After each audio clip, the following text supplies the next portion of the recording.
So I've been excited to make this video for a hot minute, bro. I'm going to tell you basically my whole life story. It's gonna get a bit emotional. I might stumble on my words from time to time, but I'm going to tell it with as much honesty and vulnerability as I can, because I believe that's what's going to help you the most, to get the most inside view of my life and be able to see what I've gone through, so you can kind of compare that to your own situation and hopefully be fucking inspired and fired up by it. That is my goal for this. Also, bro, it's Luke from the future. Just want to say this video is long as fuck. I'm just finishing up the edit now, and it's gonna be about an hour and a half. If you can't watch it all in one sitting, that's totally cool. Leave a like or save it to a playlist so you can come back to it and watch it multiple times throughout your day, whenever you are eating or whenever you're grabbing groceries, whatever it is, man. I am 17 years old whenever I am woken up with a start in my bed because I hear that on my door. And I'm like, what the fuck? What the fuck is happening right now? Then I hear it again. And I'm still half awake. I'm like rubbing my eyes and shit, but I'm like getting up with a start because my house is usually a pretty quiet place, you know. We don't have a bunch of shit going on. It's just my mom, my dad, and one of my brothers who still lives there. And he walks in, and it is my brother. And I'm like, what the fuck? What's up? And me and my brother aren't close, so this is like extremely weird.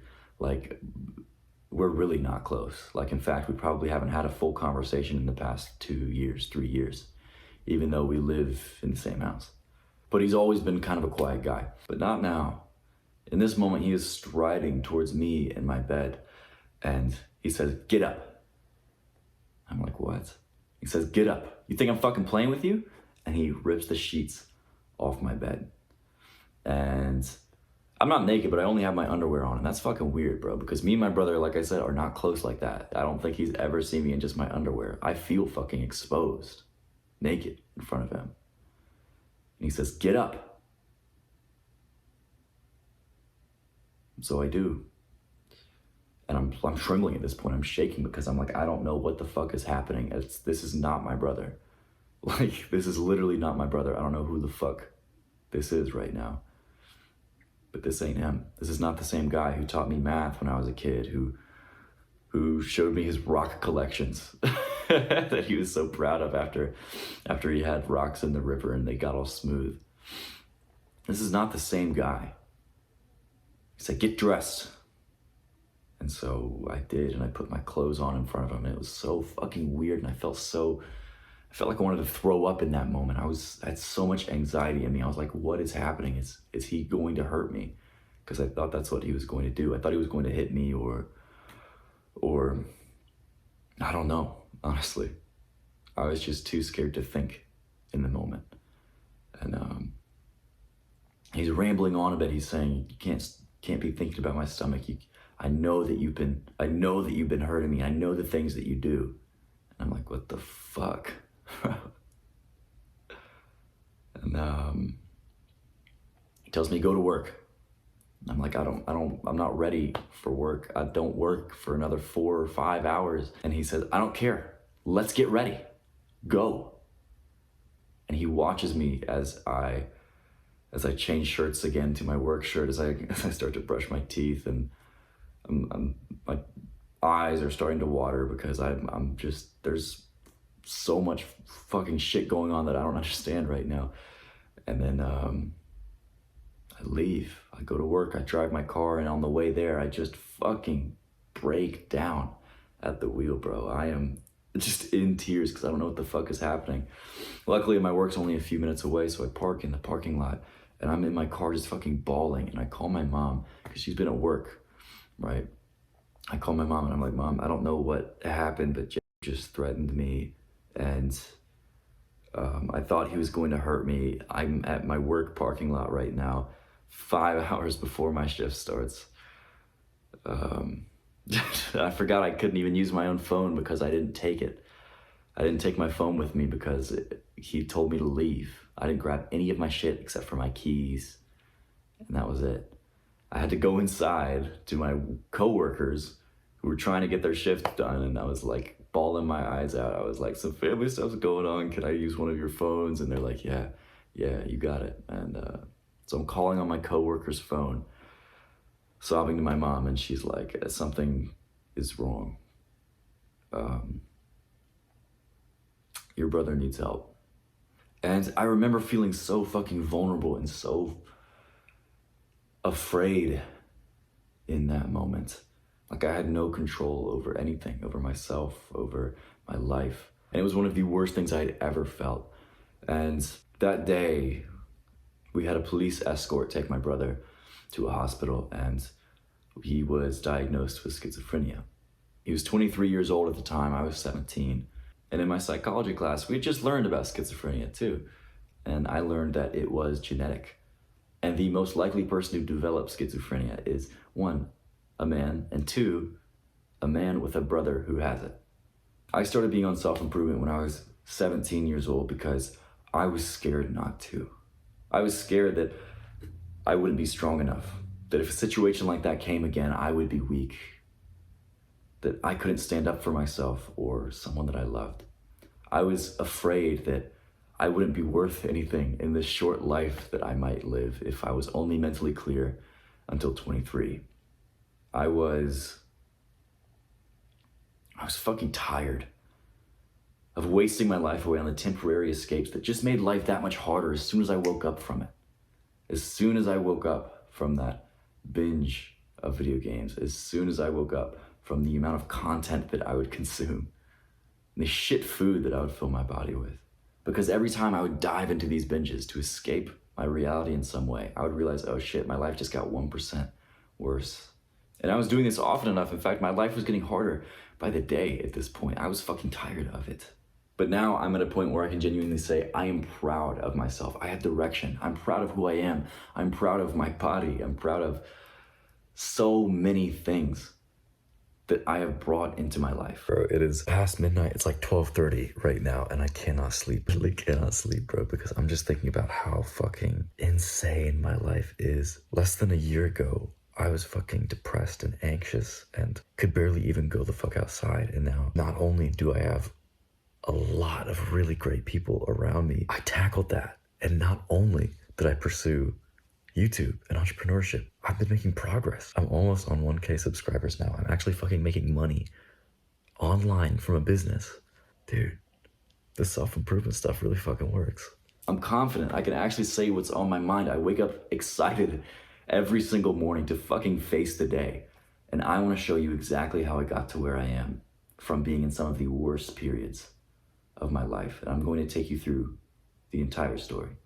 If you don't already know who I am, my name is Luke Grenoble, and we are a gang of like-minded young men no longer settling for the monotony and the depression of living an average life. I take young men from a place of feeling like shit, crying every day, fucking hurting, to becoming the best versions of themselves, ones they're genuinely proud of through discipline and charisma. My hope is that if you continue to watch content like this from creators like me, that you are going to start digging yourself out of the place that you don't want to be in. You're going to continue sharpening yourself until you are the man that you want to be. If this sounds like something that you want to be a part of, go ahead and hit subscribe right now. While that was a moment that truly sparked my self-development, let's start a little bit earlier so you have some context. So in middle school, I was a little bit of a loner because I didn't really enjoy the things that I was doing in life. I didn't really choose most of my own life, right? I did things to make my parents happy. I played tennis, not because I really liked it, but because my parents wanted me to play a sport. I was in Boy Scouts, not because I really loved being outdoors or merit badge collection, but because my parents wanted me to. I did these things and I did well in school, but the only thing that I was really interested in was video games. So every day at school, every meeting at Scouts, right? I'd be thinking, going through my head of all the things I'm going to do when I get home, when I can finally go play fucking Minecraft or Skyrim, whatever my obsession was in the moment. So not only did I have the really socially attractive traits of playing video games with all of my free time, but I was also short. I was shorter than most of the girls, actually. I wasn't very social. I didn't feel good about myself, so I never put myself out there. You can actually see in a few pictures that I have that like it would be everyone else hanging out and then Luke literally on the side. That's because my world, my friends weren't in school, right? My fucking world, and the people who genuinely cared about me were online. And that sounds cringe as fuck, like that all of my friends were online and my life was that of a gamer, right? But I mean, it's true, man. Online, I had people who actually fucking cared about me, who were happy to see me whenever I showed up on calls, who were excited to hear about shit going on in my life when we were playing games, bro. Like, I loved that. That's where I was truly finding connection. The first person I told that my girlfriend broke up with me in 6th grade was one of my gamer friends. It wasn't even my mom, wasn't my parents, wasn't a friend in real life. It was someone online, bro. But I wasn't super close with my family at this time either. I kind of saw them as, honestly, I saw them as a bit of a hindrance, as a bit of like an enemy almost. And I still love my mom and my dad, but like, they were the ones who would impose restrictions. And when they would take away my games, when they would take away, like, limit the amount of time that I could play, that was literally limiting like my friendships. It felt like my entire world was being taken away. So I was pretty combative as a kid. I was pretty rebellious. Most of my days were a fucking slog. I was not excited to wake up and go to school. I hated most of my life until those blissful moments. Those few hours when I could play video games when I got home, if I even got to. I wasn't good at talking to people. I didn't know anything about girls, so I was really shit in school. The only thing I really did was do my work in classes and then go home. And I had a couple friends in Scouts too, right? But we were never like super close. And then going into high school, it still was a bit of a slog, but honestly, things got a lot better because one of my best friends from middle school, who in real life, John Duff, and he's still one of my best fucking friends to this day, bro. But he was joining marching band. He was like, bro, you gotta do this. It's gonna be so fun.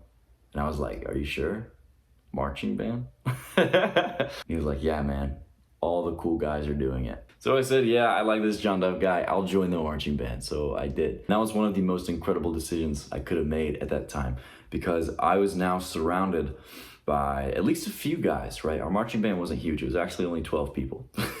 But I was surrounded by a few guys who liked the same shit I liked. We're also into video games. We're also into music. And these guys still razzed me, right? But they weren't bullies. They weren't people that I had to hide myself from. They actually became really incredible friends. I went to high school a little bit early so that we could practice for band camp. So at the first football game, we knew something, right? Over those first 2 weeks, I kind of got to know these guys a little bit better and eventually became really good friends with them. And these were the first real friends that I'd had in real life in a long time. And I wasn't social, I wasn't super popular or anything, but I was happy, right? Because I had these boys around me. But the thing was, they were all a bit older. They were juniors and seniors by the time that I was a freshman. 2 years into high school, all of my best friends left. And by senior year, I had no one. It was just me. At this point, I'd quit the tennis team because all the people on the tennis team were pretentious. But I was still in marching bands. The only thing I was investing into was leveling up my smithing and my Skyrim character. So I wasn't super proud of who I was. And I wasn't really happy anymore because my friends were gone. I didn't know how to reach out to people. Marching band had put me in the perfect position to just be able to meet people really easily that I liked. And I was still in marching band, but it wasn't the same just because those guys had left. And everyone who would come into the marching band, I wasn't really clicking with in the same way. And so I turned to weed and nicotine. I started when I was probably about 16 or so. And when things got bad, I would cope with either video games or weed. And also part of not being proud of who I was not proud of the way that I looked because I got smacked with a pretty bad case of acne. So I just felt like I was getting uglier and uglier along with having less friends. But I'm really grateful and glad that I had that acne because what that led me to do was look up how to improve my attractiveness because I thought if my face is gonna look like a freaking pizza half the time, I want to be able to increase my attractiveness in other ways so that I can kind of make up for it, right? So how am I going to get my hair on point? How am I going to dress in a way that I'm really proud of that aren't just fucking gym shorts? So what I would do is after school, I'd come home and probably for like 30 minutes, an hour every day, I would watch videos on improving attractiveness. I learned how to whiten my teeth, bro. I learned how to have a haircut that suits your face shape. All that important shit. And it was something that I was just kind of casually doing, right? It wasn't something I was like hard focused, like I have to become more attractive. Like I was just kind of casually doing it and implementing things as I learned. But a goal of mine was to become more attractive because honestly, bro, I had not kissed a girl in probably 2 years. My first real girlfriend was freshman year, and since then, nothing, bro. Absolutely nothing. But even as I was learning and implementing these things, it seems like shit just got worse because my acne got worse as I got older. Even senior year of high school, going into freshman year of college, my acne was shit, man. And this is also when stuff with my brother starts to go down. He starts saying shit that doesn't quite make sense. He threatens my mom. He comes into my room that one day.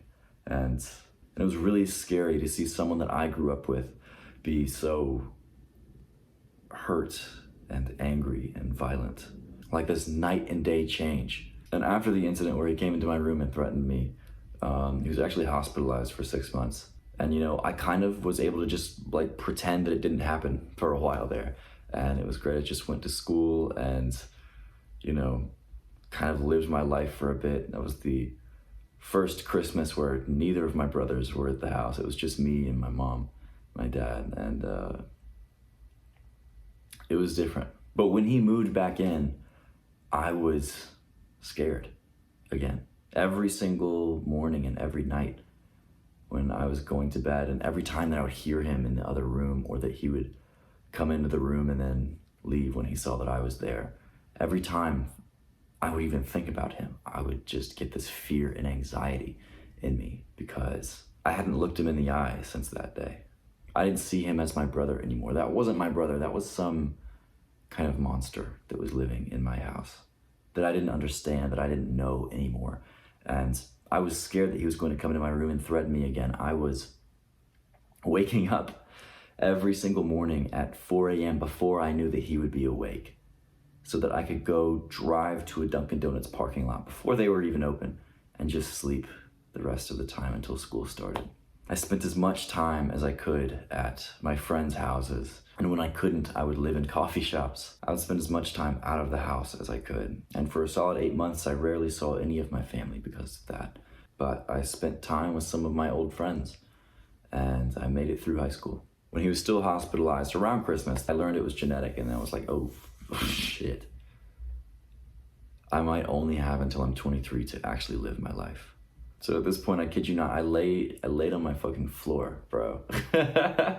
When I had this realization. And also I watched a couple of YouTube videos from people like Valspire family, who are like lifestyle kind of YouTubers who show all these amazing things that they're doing with their life. Like all the crazy shit that they get into, breaking into abandoned places, running from the cops, going to traveling, right? And I was like, that's what I want to fucking do. I want to be living my life, not just playing video games and wasting it away, especially if I'm only going to be clear until I'm 23.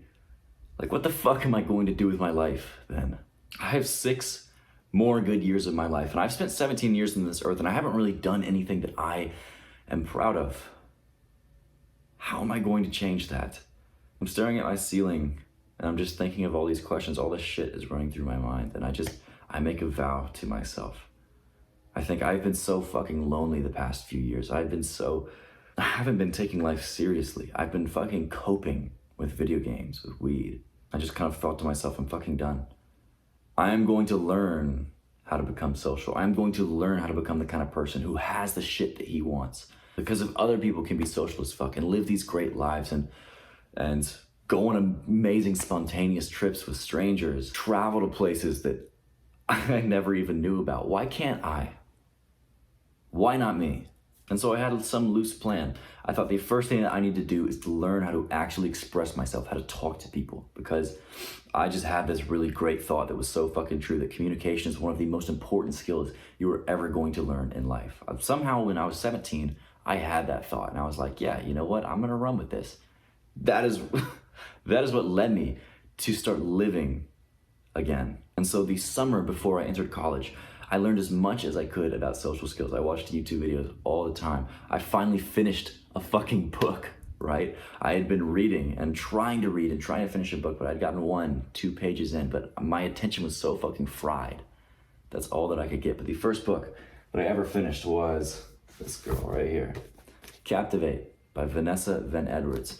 And it's a pretty incredible book about talking to people and understanding how social psychology works in the very fundamental ways, very basics of talking to people, right? It gives you tips and understandings on how to adapt to a certain person's unique style of communication. So finally, when I went off to college, and I was so fucking nervous because I'd never not lived with my parents before. I was going to live in a dorm, and it was just me. I was nervous, but I was so fucking excited because I knew that I needed this freedom, away from my family, away from my parents. But now I'm going off to college and also joining the marching band because I said, you know what, this is going to be a really good way to make friends right off the bat. And I was fucking right, dude. I didn't really care that much about marching band, to be honest. I cared about having experiences with people that were fun. And this marching band was serious too, dude. There were like 300, 500 people in it. And we went and played in New York in the Macy's Thanksgiving Day Parade, which is like a pretty big deal. But I was just kind of there to chill and have a good time. We, again, went to school a couple weeks early so that we could practice before the football games. And here, I met so many people because I went out of my way to do so, right? I learned all that I could about social skills, and then I was ready. I was willing to just make a fucking fool out of myself for weeks at a time just to meet people. I sat down with people that I didn't know every single day for lunch and for dinner, new people. I talked to people. I just said whatever shit was on my mind. I made it a rule to myself that every time I was in an elevator with someone, I would start a conversation. So not only did I have these built-in friends from marching band, but I kept on meeting new people continuously. And I remember on the first night that I was there too, the first night I got into my dorm room. After practice, it was 7 p.m. and like we could go home, we could kind of do whatever we want. And I walked back to my dorm and I'm like, oh shit, this is mine right now. I don't have anyone to tell me what to do or when to go to bed or what I can or can't eat. It's up to me. And just having that freedom, having that realization of I get to decide. There's no family here to influence me or hold me back. There's no brother who I'm scared of. I'm free right now. I will tell you, bro, having that feeling, that immense feeling of freedom, it's one of the best things I've ever felt in my life. For the first time, I sat in bed at night and I couldn't sleep, not because I was scared, but because I was so fucking excited about the future. I was excited for school to start. I was excited to get to know more people, be in marching band, and have such fun experiences. And of course, I still had this vow to be social. I no longer saw it as cringe to look up how to make friends, how to talk to girls, right? Because I realized these are problems that I'm going to have. These are problems that probably a lot of people are having. Why the fuck should I think it's weird to try and get better at these skills, right? Because that's what they are. They're skills, people skills. So that cringe barrier was gone in this moment, and it pretty much has been since then. College starts, I continue researching and learning and just talking to strangers on the fucking daily. And yeah, I say shit that I'm embarrassed of, and yeah, I make a fool of myself, and sometimes I just start a conversation and then leave it because I'm too nervous to say shit. But I learn, I get better. I start to make genuine friendships with guys who are sick, right? Me and my marching band friends are going to get dinner all the time. We're hanging out at practice most of our days. And school starts. And the reason, I didn't even tell you this, but the reason that I went to this college is because one of my friends from high school went to this college. That was the only reason why. It's because I knew that I'd have a built-in friend there. And I did, it was Danny. And Danny's still one of my best friends to this day. But as soon as he got there, we started hanging out too. I felt just abundant in friendships at this point. Basically, like I could talk to anyone just because I had been. School started piling up. I started getting work and I started realizing, oh shit, this isn't like high school. I actually have to study. And so I asked Danny for some tips and he's like, man, get a planner. And that is probably the best advice that he has ever given me. I'm incredibly grateful for that, Danny. Thank you. Because ever since then, shit, I'll just show you. Ever since then, I've been keeping a planner for years. And this is the first time that I ever thought about setting goals. But on top of that, I now have a record of my life since 2019. This has been also kind of a journal to me. And so it's the first time that I ever thought about actually setting a goal, like a concrete goal. Even just for my day, like a daily goal. I wasn't hitting them, was the thing. But now I had direction. Now I had some kind of movement, right? I said, I want to get this many assignments done. I want to talk to this many people that I don't know today. I want to hang out with someone that I don't know this week. I want to read this many pages of a book. And I wasn't getting this shit done because my attention span was fried and I was still a little bitch on the inside, right? I was nervous. I wasn't bold yet, but I was making progress simply from setting the goal to do so. And around this time, I read and finished The Game by Neil Strauss. It's a pickup artist book. And again, the cringe factor of me learning about girls and about being social was gone because I realized it was just a skill. So I was like, yeah, fuck it, why not? Absolutely. While I didn't really pick up a whole lot from that book, it did give me the motivation and the confidence to be able to just start going up to girls and start making conversations, to start actually putting myself out there and attempting to flirt. And the Luke Riz was not it, bro, I will tell you. But I wasn't really ashamed of wanting to learn how to talk to girls, of going out of my way to talk to girls, because at this point in time, I also had this incredible realization of like, oh shit, confident people aren't ashamed of really anything. Like they just realize that they have this, they are a unique human being, but also that everyone is pretty much the same. Everyone wants to find a partner. Everyone wants to have friends. Everyone wants to eat good meals and have fun, bro. Why should you be ashamed about a single thing that you do? And so I kind of wasn't. So now I was talking to girls. I also read this book right here, You Were a Badass by Jen Sincero. And this one is probably the biggest one that changed shit for me, because this gave me positive growth mindset. On top of that, it raised my self-esteem. I had some of the worst acne of my life. And I look back at this period of time and I'm like, man, you made some choices with the way that you presented yourself in your appearance. But I still felt attractive as fuck because I worked on my self-esteem, right? I started doing affirmations. I started caring about my appearance. Even though my style wasn't 100% on point, I didn't 100% love my hair, right? My acne was still shit. I was like, I am attractive as fuck because I am who I am. I'm attractive as fuck because let me look at all the great things about myself. I like my hair color. I like my face shape. My nose is pretty cool. By focusing on positivity and having a growth mindset, I became fucking unstoppable freshman year, bro. And don't get me wrong, man. Reading was still hard. Finishing this tiny book right here took me a few months, but I did it. And that just gave me one more accomplishment under my belt that made me feel good about myself. But now I'm this positive, fun-loving guy who's also confident in going up to girls. On the first day of biology class, bro, I walk up to this girl who I thought was like one of the cutest girls that I'd ever seen. I just sat right next to her and I said, hey, you wanna be my lab partner? And she was like, okay. And I said, what's your name?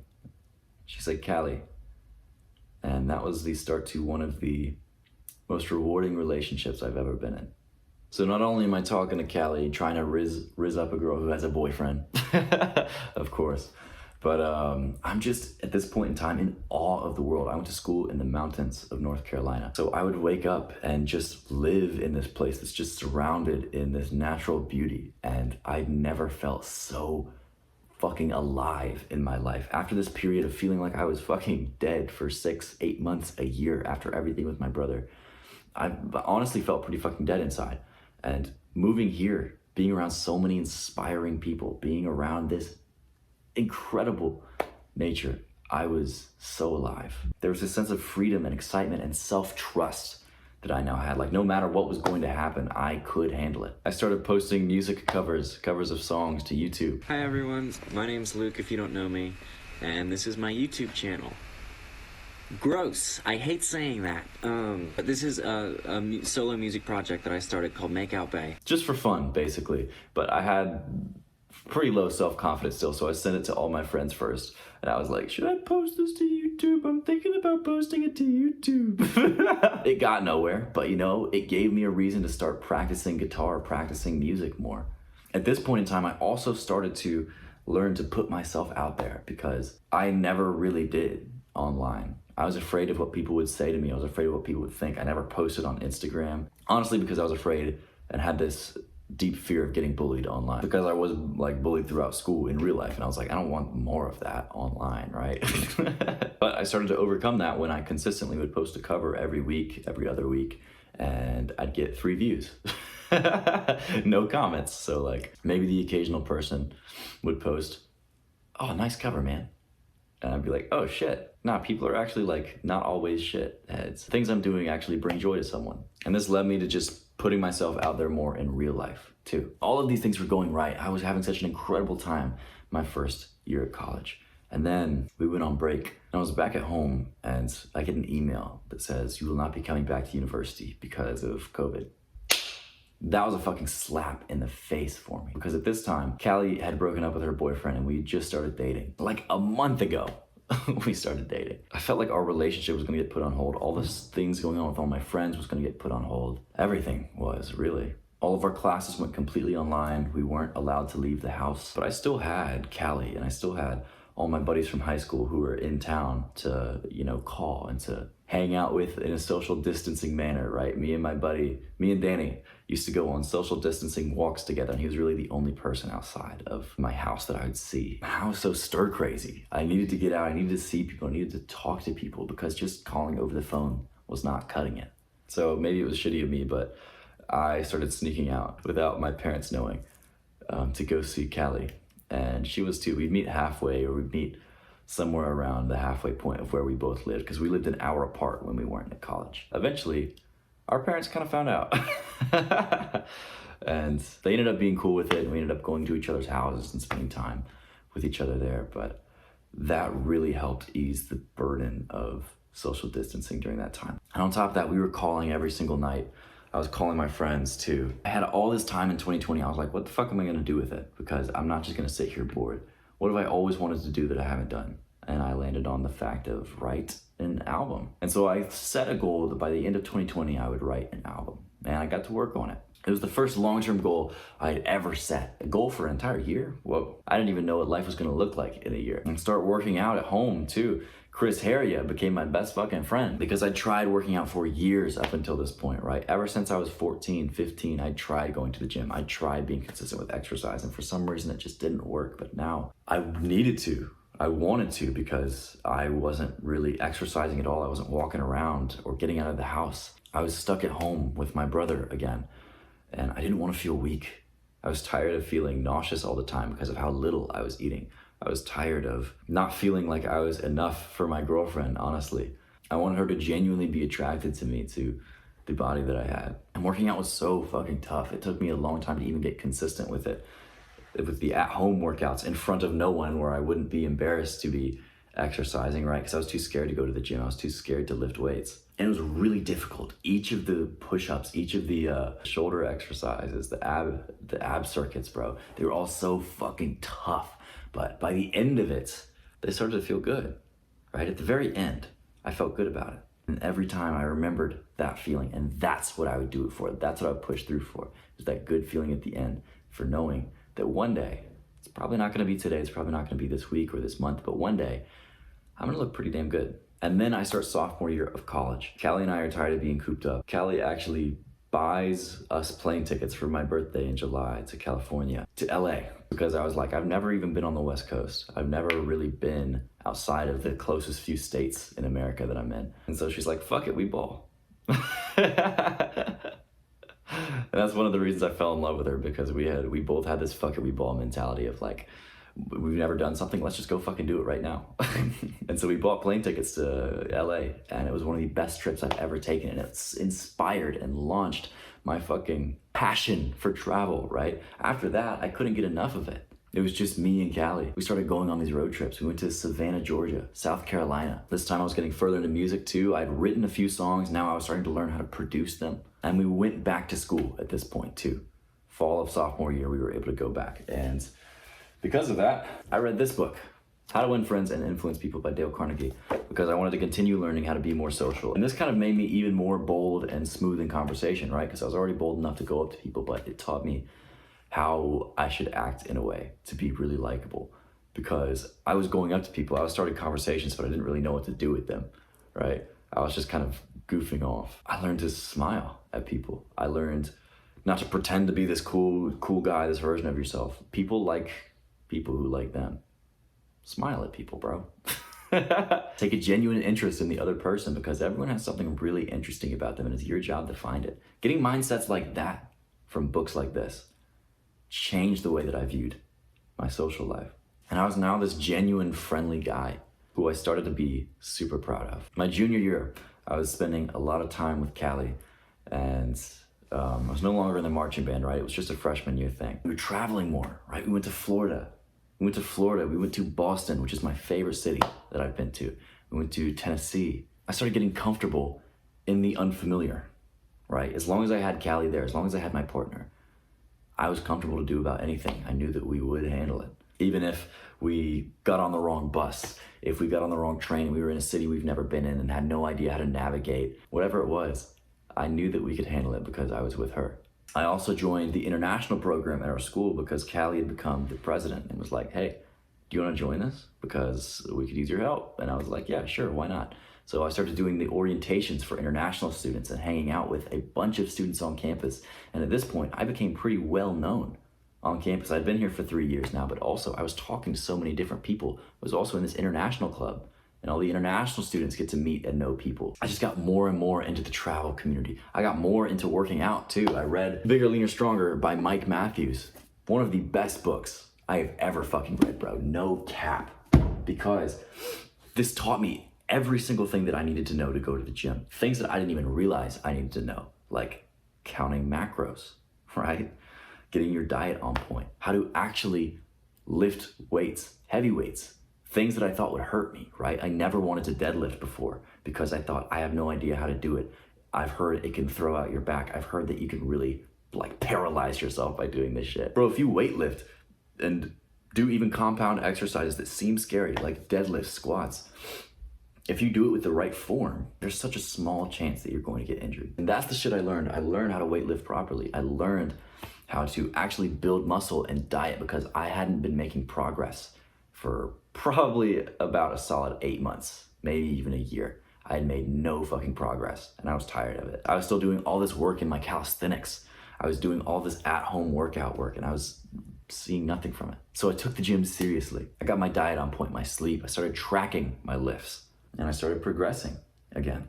And I didn't do a bunch of research or anything. I just took what was in this book as the fucking Bible and nothing else.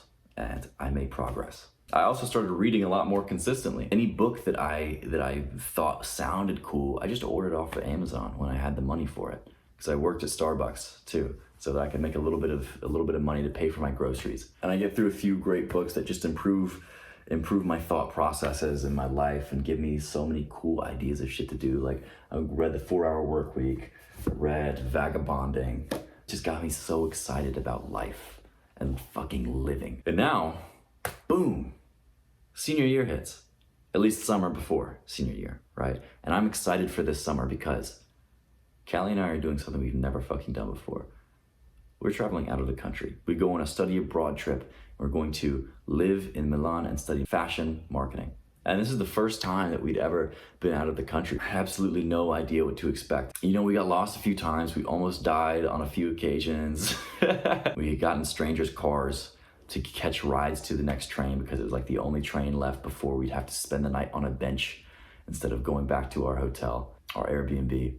We were in these countries that we had no idea how to speak the language, and we just communicated through hand signals and Google Translate whenever we could have Wi-Fi somewhere. But eventually we start going to school in Italy and we kind of get settled in, get into this routine. I start reading again. I start going out with friends, eating incredible food. Holy shit, bro. And just every experience that we have there, it feels like we're on top of the world. And one of the books that I brought with me on this trip was The Rational Male by Rollo Tomassi. And I had no idea what this book was when I first started reading it. I just heard a friend or someone on YouTube recommend it and I was like, okay, cool, bet. Then I realized it is the red pill of red pill books. And there are some points to be taken out of the red pill philosophy, which I agree with, right? I probably agree with it more than any other dating philosophy, but I wouldn't say that I'm fully red pill. I think that self-improvement is an incredible journey to go on and it is going to lead you to getting more girls if you want. But I also think that believing everything in the red pill is a really easy way to find lots of toxic relationships. So I don't 100% subscribe, but I read this book and realized, oh shit, I kind of want to date again because I never have before. I also want to focus so deeply on my self-improvement. I'd read books like The 4-Hour Workweek, The Millionaire Fast Lane, and I started getting these dreams of entrepreneurship, and I knew that I couldn't do it if I was devoting all of this time to my relationship, because right now, my relationship with Callie was the biggest thing in my life, and it's the one thing I devoted the most time to. Like, honestly, I was probably devoting more time to her than I was to school. Like, we would make gifts for each other all the time. We'd be hanging out every single day. We would just spend so much and devote so much time to each other, and it was great. It was beautiful. Such an incredible relationship, and I'm so grateful for it. But I also realized I want to have my time back to do other things, to be a little selfish, to focus on what I want to get out of life. I want to be an entrepreneur. I want to read more. I want to learn more about life, because at this point I realized how little I really knew and how much there was to learn and to get to know. And I thought, if I had just linked up with the first person that I met in college, what if there's all these amazing girls out there and I just don't know? What if I get stuck in a relationship I'm not happy in 10 years just because I didn't have the balls to date people and to really understand what it's like to date other people, because this is the first relationship that I was in that really fucking worked. What if there are other ones out there like that too? I never really had the chance to date. So I journaled about it for hours in my shitty apartment in Italy. Probably had like 10, 15, 20 pages of me journaling the decision, should we go on a break? And I ended up coming to the conclusion of yes, I think it is the best move to, because it was important enough for me to want to date again and to want to focus all of my time on self-improvement that I would let go of this relationship temporarily, or at least try it and see, right? I knew that if I made a mistake and if I hated it, I wanted to be able to come back somehow. I wasn't sure that I should just fully break things off, because this was the most important person in my life. I love this person more than anyone. And I journaled this and I was like, okay, cool. I'm not gonna do it in Italy because we both have like plane flights and stuff we have to take back. We don't know anyone else, right? We don't speak the language here. It would be tough to bring this up right now and cause a divide between us. And so I literally remember writing the sentence in my journal of, so what do I do about that? And I'm like, I just be a good boyfriend until we have this conversation. And I closed my journal. And then immediately the room is fucking spinning. And it's really not funny, but when I get uncomfortable sometimes whenever I'm being really vulnerable, and I just laugh, right, to try and ease the discomfort. I'll try and not do that. The room is fucking spinning for me right now whenever I stop journaling, because I realize, I have this sinking feeling in my stomach. I realize the most important person in my life might be gone. And I am fucking alone in this city. I am alone when I get back home because my friends weren't really that close to me anymore. I hadn't spent time with them. I'd invested all of my time into Cali. I didn't really have friends back at home, at least not any that weren't mutual shared friends. And I was alone in this apartment in a city that I didn't know, where I didn't know the language, where we still had 2 more weeks of classes. And I couldn't not tell Callie because I told her everything. I couldn't just lie to her.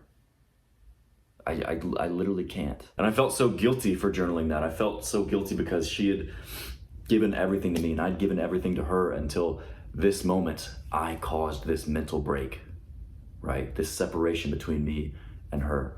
And I felt like an asshole because of it. So the room is spinning.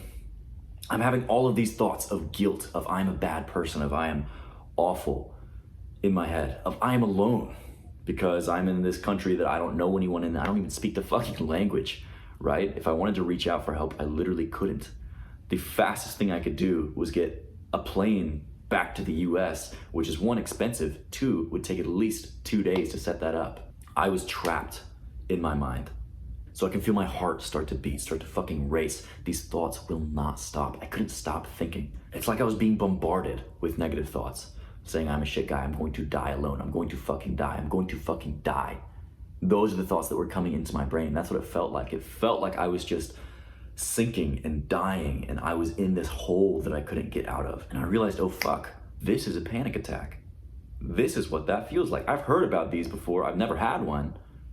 But fuck, man, this sucks. On top of having a panic attack right now and thinking I'm shit, I am dying, I was also getting thoughts of, oh fuck, what if this is it? What if this is when I snap? What if this is schizophrenia coming in, right? I'm 21 years old. I'm almost to the age when my brother was diagnosed. I'm probably getting schizophrenia right now.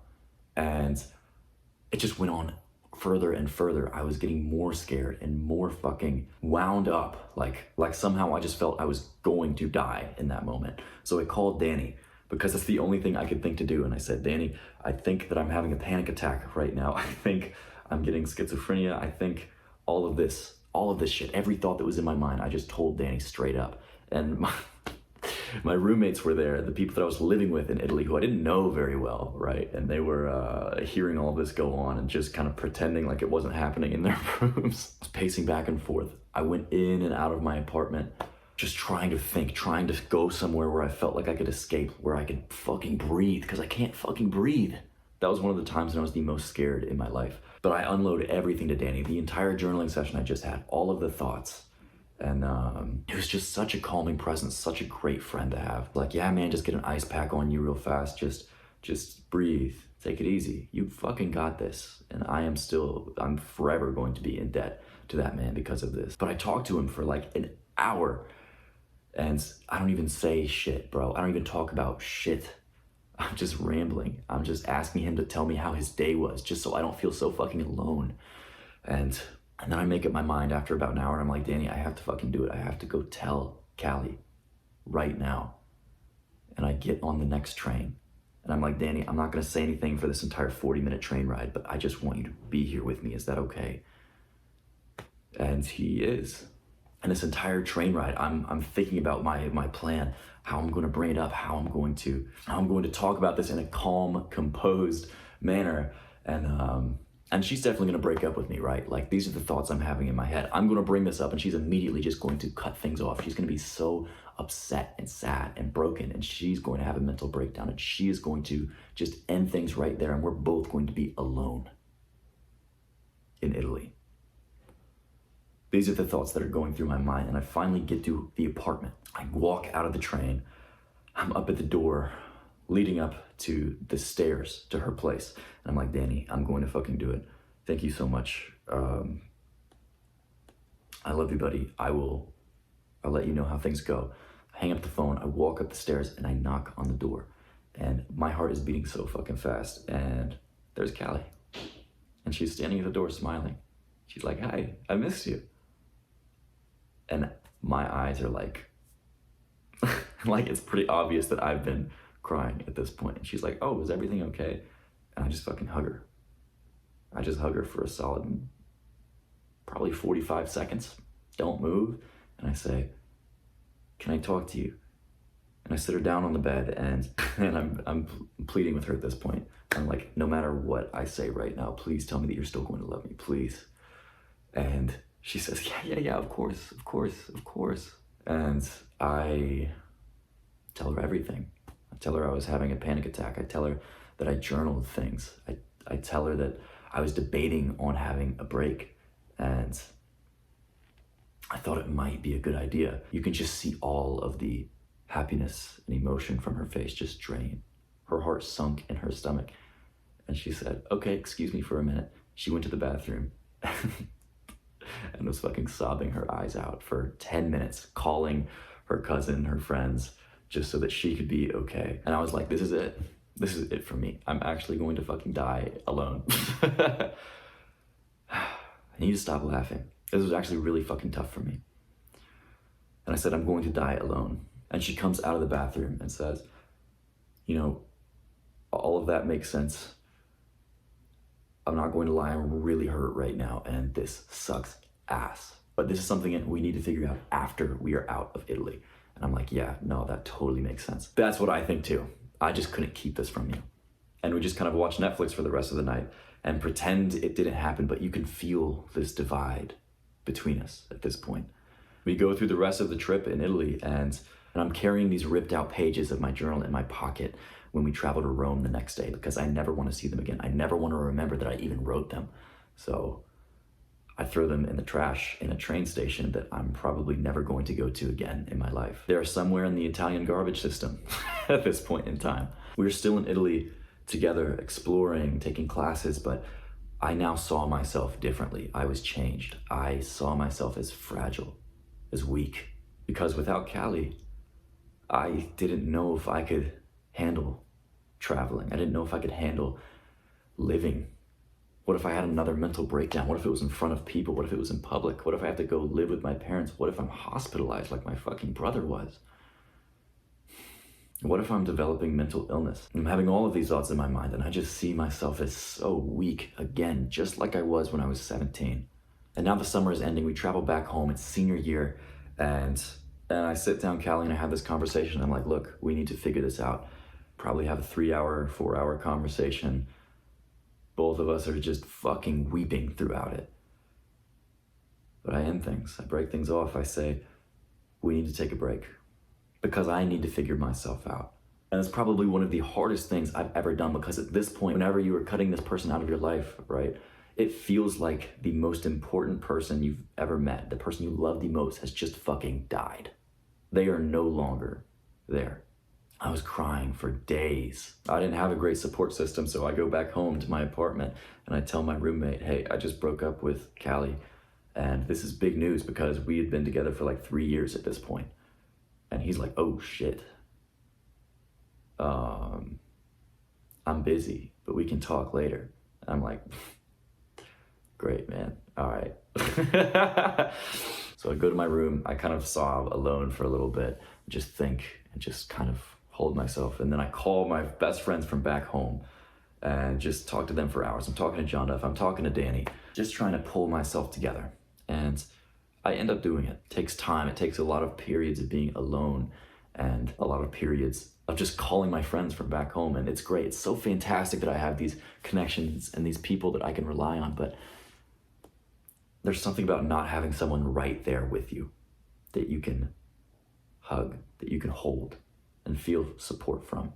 I still felt so alone.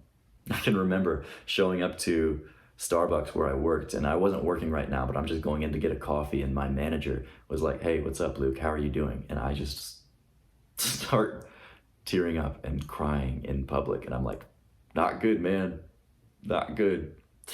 And he's like, oh, haha, yeah, same. And he goes in the back and continues working, and I'm just sitting there kind of in a Starbucks with tears in my eyes.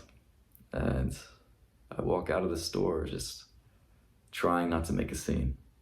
And me and Callie don't fully go non-contact. We're still seeing each other around because we both go to the same school. We both go to the same coffee shops. And it's really tough because of that.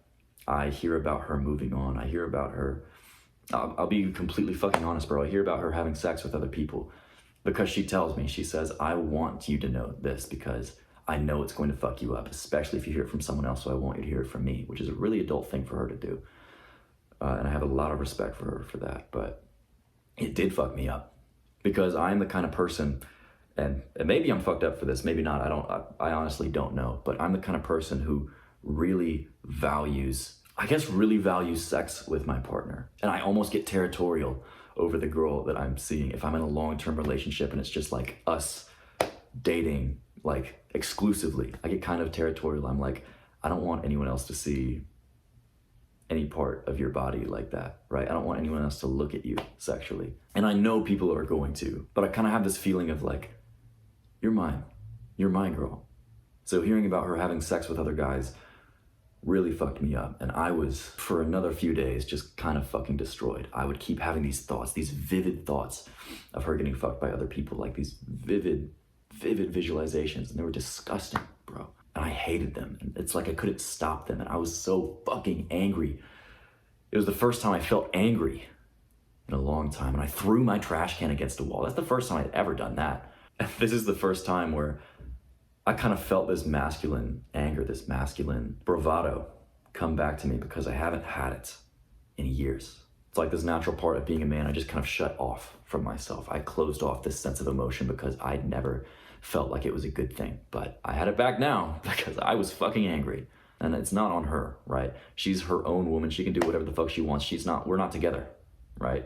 At this point, we had another conversation, fully broke up, which was another hard bump where I needed healing. I needed to fucking cry. This entire period was so fucking tough, but I grew.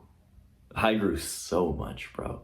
I realized this full range of emotions that I have. I realized this masculine edge that I had lost, and I kind of put myself back together. So maybe a month had passed at this point. We're a month into senior year, and I start hearing shit from just little comments from friends, from girls that I start to see, rumors about me, that I had cheated on Callie, that I had manipulated Callie somehow. And I'm like, no, I loved her. I would never do anything to hurt her, and I have an immense amount of respect for this girl. And for the longest time, I didn't know anything about the rumors. And once someone did tell me about them, I never stood up to them because I kind of just had the frame of, they're just rumors. They'll just go away. They don't really matter, right? Right. I thought they'd sort themselves out and it wasn't a big deal, but they didn't. I also realized that I had somewhat of a celebrity status on campus, right? I don't mean to sound egotistical, but I just knew at this point that a lot of people knew me. They might not necessarily have met me or gotten to know me, but they know who I am. I had made an impression on people at this point because of being in college for so long, because of being in leadership positions, because I just went up and talked to people every single day. People knew me and they started hearing these things about me, that I had cheated on Callie, that I had manipulated her, neither of which were true, but no one really asked. I would try and reach out to people like I used to, talk to people every day, like I did freshman year, and it seemed like it wasn't working. Like people were just being cold. Like I don't know how else to put it. People were being really fucking cold.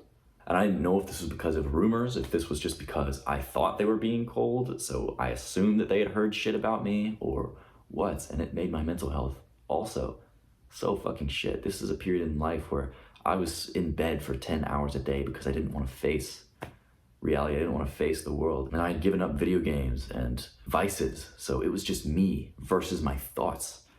And that's such a scary place to be when you can't fucking run away, when the worst enemy is your own mind. It is the thing that is telling you all of these shit things, that you are shit, that you are a bad person, that you deserve all of the shit that's happening to you. When these thoughts are coming in your head and you can't make them stop and you can't go under the covers and just sleep it away and you wake up and your heart is fucking pounding, that is one of the scariest places to be. And I hope that you never have to be there.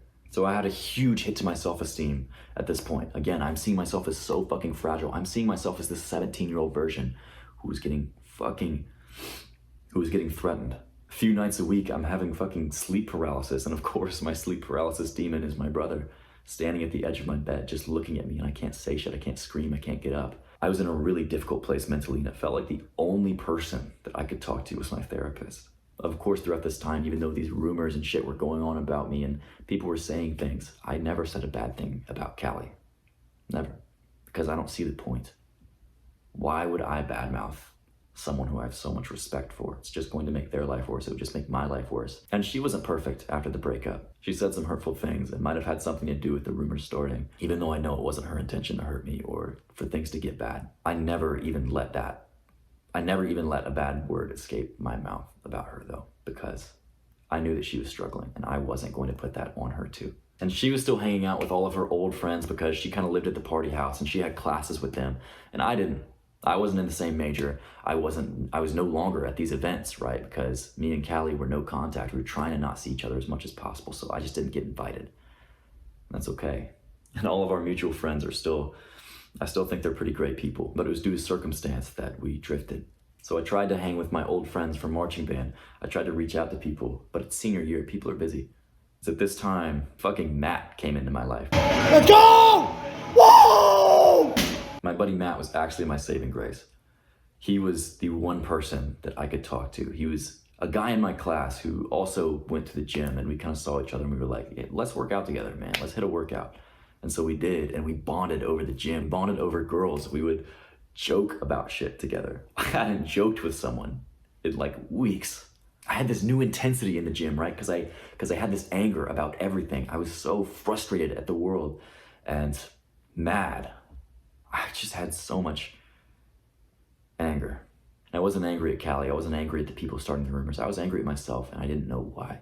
And Matt was someone that I could really connect with in this moment because he had this natural masculine edge about him that I was just starting to reclaim. And I'm really grateful for having you as a support in my life during that time, Matt, if you're watching this. But really, he's my only real friend, and he was a mutual friend between Callie and I, so I felt like I still couldn't tell him everything. But we could talk about a lot of the new interests I had in my life, like dating. I was getting back into the dating scene. I was practicing flirting. I was flirting with girls again for the first time, and it went so poorly, bro. But I was going on dates with girls again. I asked someone out for the first time, of me making the move, of me asking a girl out, right? I called her up. I called up this girl, Elaine, and I asked her to get coffee with me. First time I ever did that, and I literally paced around my room for about 30 minutes before I worked up the guts to make the fucking call. But she said yes. And another girl gave me her phone number in a coffee shop, and I just started having this abundance of women around me. And it was honestly really validating. And it felt really good to have that after feeling so alone, so heartbroken. I read this book, Models by Mark Manson, which is like just a really healthy dating philosophy, I think. It's a really good way to get out of your head. He's got a lot of great tips about just being your absolute, authentic, honest self in front of women, and that is attractive as fuck. It's basically a book about confidence, but it is absolutely the thing that helped me work up the nerve to actually talk to these girls and to start going out on dates again. So I was seeing 2 or 3 girls at once at any one time, and like all of them knew too. I'm not a fucking player. All of them knew, and I was very honest about the dynamic. And I was spending a little bit of time in this world, but most of my time was devoted to entrepreneurship, right? I was learning as much as I could about YouTube. This is when I started my YouTube channel, first off. And I realized this is the life that I want the freedom of working my own hours, deciding what I get to do with my life, of not working for some fucking daddy. I've never liked having a boss, fucking never, bro. And I know even that if I don't make money, even if I'm making shit pay, if I get to live the life where I decide what I do and I make a genuine change in the world, that's fucking worth it. And this girl Elaine that I mentioned, right? We started seeing each other more regularly. And it's casual, of course. It's casual, but we're going on dates and having a great time. And we end up having a conversation where she wants to get into an actual relationship. And this is the point. Bros, I'm just gonna tell you, man, if you are trying to see girls casually, if they bring up that they want to date, you have to end it. Because I didn't. I made this mistake. I didn't want to date her because I knew it wouldn't work out. Our values were so different. We were not people who really connected like that. But there was this natural click. There's this natural attraction. But I knew that it would be unhealthy if we started to date because of these differences, because we're so fucking different. But I had to learn that the hard way. So I did date this girl. And of course, because our values were different, there was so much fucking fighting, man. We fought all the time. And I didn't know really how to have a healthy fight. So if something came up, I just kind of used my psychological pattern of avoidance to just shut up and kind of fucking take it and have a conversation about it later whenever I'm not angry anymore. Basically, I was a bitch. And I didn't stand up for the things that I needed in a relationship. But I was so deep into self-improvement, and I really had no other friends outside of this relationship with Elaine. And that's why I said yes to dating her in the first place, because I didn't want to be alone. And I didn't realize that at the time, but that's absolutely what it was, looking back. So there's really no trust in this relationship. The only time when I feel safe is whenever she's there with me, right? If she's out somewhere else. I don't know if she's cheating. I don't know if she's flirting with other guys. And I still have all of these anxious thoughts going through my head. My mental health is still so fucking shit. But I'm still trying my best to upload to YouTube, to pursue entrepreneurship, to learn about money, to learn about life just in general, because college is now ended. I now have a degree in marketing and I'm working at fucking Subway. Right after graduation, I shaved my fucking head. I'm so nervous. You ready? Ready? I definitely didn't just take a picture of your feet. Don't worry. One, I was dared to, but two, at this point in time, I was kind of known in my friend groups and around campus as the attractive guy, right? As the guy with nice hair. That would be the first thing that people would say about me. I don't mean to be egotistical. I'm just trying to tell you how my life was in a realistic view. But that's kind of the first thing that people would say about me.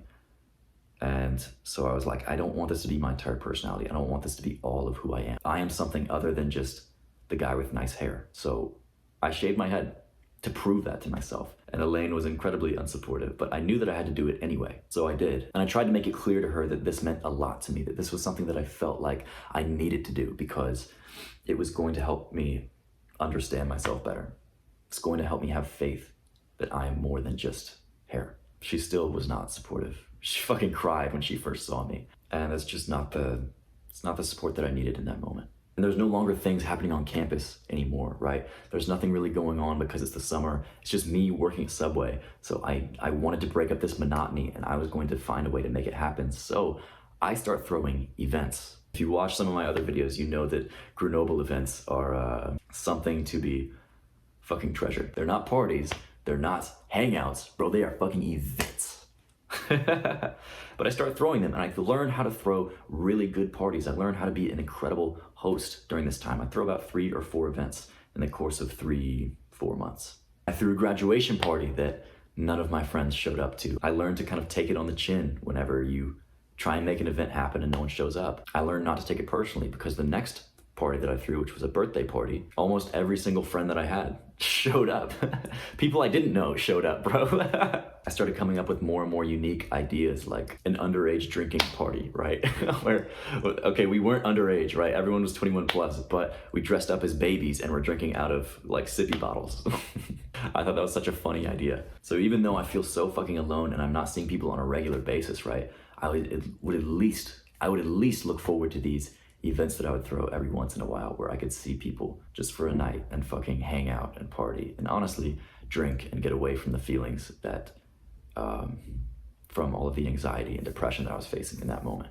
And then from North Carolina, I moved to Atlanta, Georgia, because I don't want to stay in my college town anymore. Me and Elaine are still dating and we're gonna try and make it work. Even though our relationship is already so shit, the distance is going to make it harder, but I didn't know anyone in Atlanta. I moved there not knowing a single fucking person. I felt like I needed support somehow. I pretty quickly got a job in sales there, and every single person in my life was unsupportive of that, right? They heard about my working hours, they heard about the pay, that it was commission only, and they were like, this sounds like a fucking scam, bro. This sounds like the worst job ever. Do not take that. Elaine said that, my mom said that. Elaine said she talked to all of our friends back at university and was like, they were all unsupportive, and I was like, yeah, that's fine. I'm gonna do me. I'm gonna make this work. And when I started this job, it took a lot of time, but I instantly made friends there. Every single one of my coworkers was around my age, had similar goals, was so kind and supportive. I eventually told them my story of going through college and having these shit periods of loneliness and everything, and they were so kind and helpful. And it just hella increased my self-esteem. I felt like I had real fucking friends again. On top of that, I was good. I was good at sales. Even though it was commission only, some people were fucking failing and falling on their face and not making enough money to pay the bills. I was making at least $1,000 a week, which is like pretty fucking good money for a first job out of college. And I was knocking doors. It was door-to-door sales, selling AT&T fiber.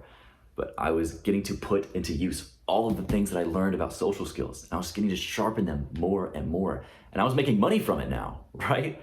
This was incredible. I loved my job.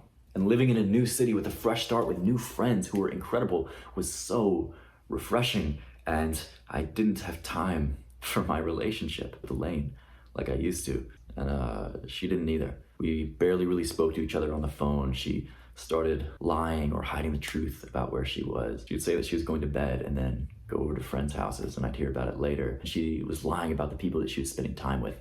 And so every thought when I wasn't at work was about her. And I was having these awful, vivid thoughts come up again. Of her cheating, of her getting fucked by other guys, of her purposely flirting with other men. Whether this was happening or not, I'm never gonna know. But I just visualized that it was. I thought that it was. And so I was so insecure in our relationship. And it was honestly, that part of my life, any time I wasn't at work was hell because I was having those thoughts. Because I was so distrusting. There was no trust, there was no communication in our relationship anymore. It's the kind of phone calls where it's just like, hey, how's your day? Okay, cool, I'm going to bed. Like those were half of our phone calls, and it was just shit. Man, it was an awful relationship for that last part. And so one night I just fucking grabbed my balls and break up with her. And she also wasn't in the best mental headspace at this point. So she told me that she took sleeping pills already. She's about to go to bed, but she's going to drive 3 hours to Atlanta so that I won't break up with her because it's not happening. She's going to come to my apartment right now. And I'm like, do not put yourself in danger. Absolutely fucking not. So I unbreak up with her. And I tell her we have to talk about this at some point. We have to, because this is not working. And I get a text about a week later just saying, I'm sorry, I know that this needs to end. I just can't hear you say the words. So this is it. I'm at work when I get this text message. So I try and text her back and I'm like, hey, can we talk about this on the phone? Can we just have a conversation? She's already blocked me on everything. And so I just send her one last text that says, bye, baby. And that's it. I block her on all social media. I block her number. I'm done with Elaine. And of course, it fucking hurts, right? Anytime that you go through a breakup with this person that you care about, even though we were so different, even though we fought all the time, the relationship was shit, I still loved her, right? I still cared immensely about her. So I was very sad. Everyone at my sales job was hyping each other up, like, let's go fucking dogs, let's get out there today, like high-fiving each other. And I'm just like kind of crying in the corner. I'm like, like high-fiving people. And it's funny to think about and to picture now in hindsight, but damn if that moment did not suck. But I told my coworkers about it. I told them about my situation, and I just received so much love and support from them. I was going out to the field that day to go to work, and with my coworker Kelsey, and we were in the car. I was telling her about it, and she was like, it sounds like an awful relationship. It sounds like a really good thing, but that you broke up, and I'm here for you. I got you. I can just remember looking out at the road while I was driving and just having her in the seat with me and being like, fuck, I don't think I've felt this kind of support in actual years. And I just felt so fucking cared for and so much stronger in that moment. I was literally lying in my bed that night right after the breakup, and thought that I would be so sad, but I was smiling because I knew that I had friends that had my fucking back. And I hadn't had that in a long time. I felt like I had this feeling one more time where I trusted myself again. Like no matter what would happen, I had it. I would handle it. No matter what. I started gaining confidence in myself, trusting myself again. And when you don't have that for a long time, I cannot explain the relief that that gives you. So I decided to move back home to fully pursue entrepreneurship, because as much as I love my sales job, and as incredible as it was to be around all of those supportive people with big goals, big dreams, and all of that love, I knew that I needed to pursue entrepreneurship. So I moved back in with my parents. I took that social L, right? People are going out of college and getting jobs that are paying 40, 60 grand a year, and I am working at a coffee shop at home living with my mommy. I took that L because I knew that this is the life that I wanted to live. I knew that I wanted to pursue freedom, to make money online, to be a digital nomad, bro.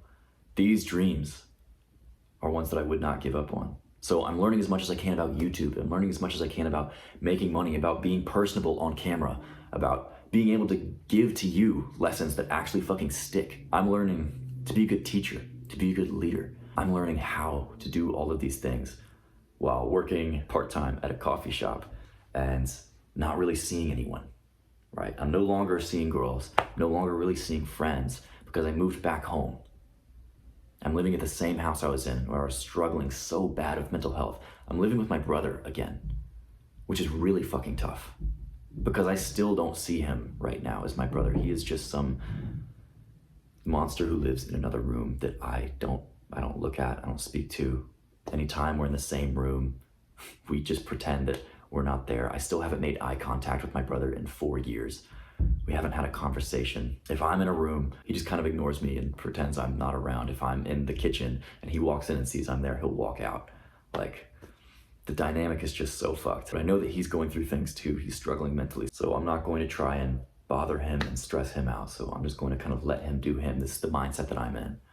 And that's how I lived for a long time. And I have this really shit anxiety all of the time. My mental health fucking plummets again because I'm not seeing people, right? I'm around my parents and around my mom, but again, we haven't been close. I feel like I can't tell them anything. I can't tell them that I'm struggling with loneliness, with anxiety. I can't tell them that it feels unnatural to live in this house that I grew up in. I can't tell them any of these things. It's just me. And eventually these ruthless thoughts come back again where I am just, I don't know why, but it feels like I'm dying. Like I'm having panic attacks every single day. I am having these thoughts again and again of you are shit. You are not going to make friends. You are going to die alone. You are dying right fucking now. And I can't hide under the covers and make it go away because again, my mind is the scariest place to be and you can't run away from that. The hardest thing that I've done maybe in my life, right? Maybe even harder than breaking up with Callie was telling my mom that I was struggling mentally. I was telling my mom that I was having really shit anxiety thoughts. I was telling my mom that I was afraid that I was going to develop schizophrenia because now I'm 23. I am the age my brother was diagnosed. And this age has always scared me. Throughout my life, I had been scared of being faced with the fact that I am that age, of being faced with the fact that I might develop it. I'm so scared to tell my mom all these things because she is also like anxious as a person. She worries a lot, which probably passed down some tendencies to me, right? Not blaming her, of course, because she's a fucking angel. And I have so much love for my mom. But I'm not close to my dad. I'm not close to either of my brothers. This is the first time I open up to her and tell her that I'm really struggling. And it does worry her. I can tell that she's trying to keep herself together and trying to be calm for me. She's worrying, she's getting anxious, fidgeting with her hands, with her hair, because she's scared that I am going to fall down a hole like my brother. And I still feel bad for worrying her like that, but I ended up going to therapy again and getting help, talking about everything with my therapist. My therapist encouraging me to go out and be social again because I have this tendency to lock myself away and just focus deeply on one task. And I think you can probably tell if you go back and look through my old YouTube videos, like you can tell periods in my life where I'm surrounded by friends, and you can tell periods in my life where I am alone, just because of the way that I carry myself, because of how I show up on camera. But I start being open again. I start talking to people. I start reaching out to people who I used to talk to in high school, seeing if they're around. I get a gym buddy, 2 gym buddies, and I start talking to people who live in Salisbury who I haven't met yet. I start going to open mic nights and playing at open mics just so that I can meet people. And I make friends. I make friends really easily because I am a social guy. I know how to fucking do it. I've done it before. I just close myself off again and again. This is really the period in time where I switched my YouTube channel from being about just kind of anything that I had my mind on to specifically developing 5,000 social celebrities, because I want no one to spend time in these such shit periods of mental health that I've been in because I closed myself off. I want to be able to give everyone the lessons that I've learned, right? So that you don't have to go through these periods, and so that you can just make friends like fucking that. I want you to be able to binge my videos and then never have to watch YouTube again because your life is so incredible. Because you have friends around you all the time. You're constantly doing shit. And at this point, I also meet fucking my roommate right now, Ian Anchors. And this guy was a fucking savior, I'll tell you. He became the best friend that I had in my life at that time so fucking quickly. Because he was a spontaneous, fuck it, we ball kind of personality guy. It's a beautiful thing, you know. Water, nature. I'm that way too. I'm naturally that way. So when he asked me, hey, do you want to just go on a trip to Nashville really quick? I was like, okay, fuck yeah. I don't really know you. I don't know this guy at all, but yeah, let's do it. Why not? And we immediately bonded over that road trip and became best friends. We drank, we got into trouble, we flirted with girls. It was just an incredible time. I came back home with this renewed sense of self, with feeling like I was once again socially abundant. And even though I was still focused and I was still really dialing into YouTube and to learning, I had some friends around me now.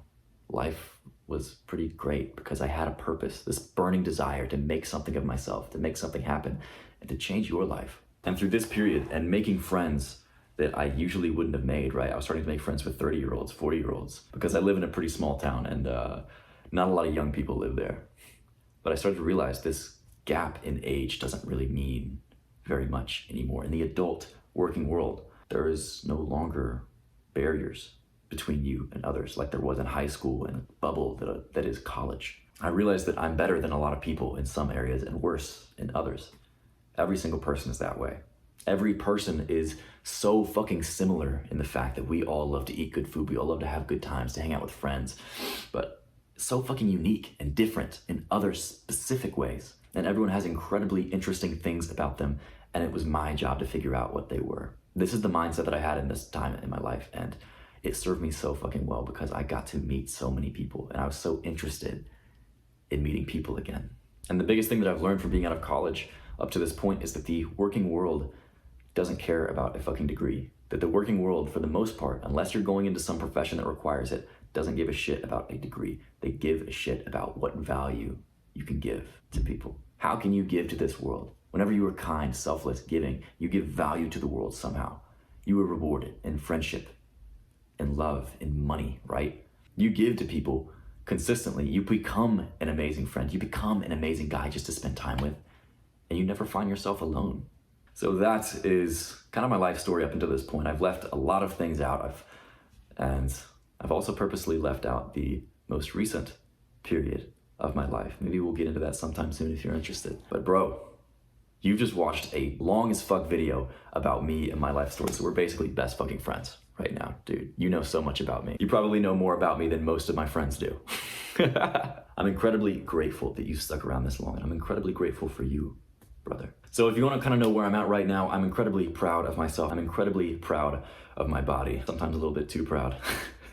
Because I know that I do the hard work every single day. I'm doing the work to prove to myself that I am disciplined, that I can become the leader for you, that I need to become, that I can create the things in life that I want to see, the change that I want to see, that I can make it happen. So this is a little bit of what life looks like for me right now.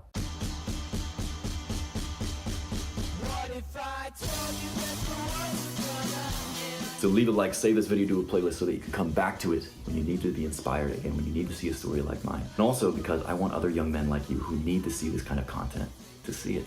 Comment down below your own story. Comment down below a lesson that you took away, because when I see these comments, not only am I fucking so inspired, but every other guy who's only one step behind you takes something away from that too. Subscribe right now if you want to see more content like this from an underground YouTuber. Act now, brother. Become unstoppable.